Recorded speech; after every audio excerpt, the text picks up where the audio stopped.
Ekranda göstərilən sual tipinə gəlin baxaq.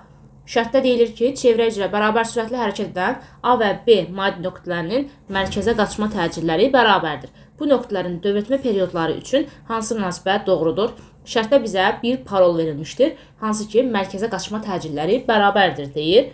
Onda yazmalıyıq ki, A bərabərdir A, B. Və bizdən periodları müqayisə etməyimizi istəyir. TA bölək TB nisbətini tapaq. Burada fikir verin, A nöqtəsi gördüyümüz bu çevrə üzərindədir və bu çevrənin də radiusu R-ə bərabərdir.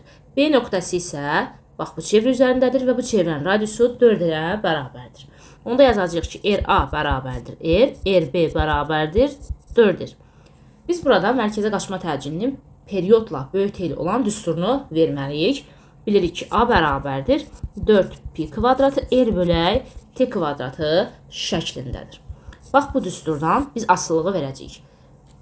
Gəlin buradan periodu tapaq, T-ni tapaq. Buradan T kvadratı bərabər olacaq 4pi kvadratı R bölək A-ya. T-ni tapanda gördüyümüz buradakı bu kəsirimiz kök altına düşəcək. Onda olacaq 4pi kvadratından kök 2pi çıxır və kök altında R bölək A qalacaq. Şərtdə deyildi ki, A-lar bərabərdir. A-lar bərabərdirsə, artıq buradan T-nin R-dən asılılığını verəcəyik. Gördüyümüz kimi kök altı düz asısıdır.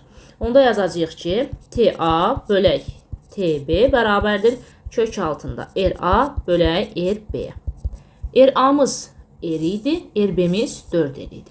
Yerinə yazsaq, R bölək 4R olacaq. R-lər ixtisar getdi. Kök altında 4də 1, bu zaman kökdən 2də 1 çıxacaq. Deməli, yekunda aldıq ki, TA bölək TB bərabər 2də 1-ə. Çarpaz vuracam.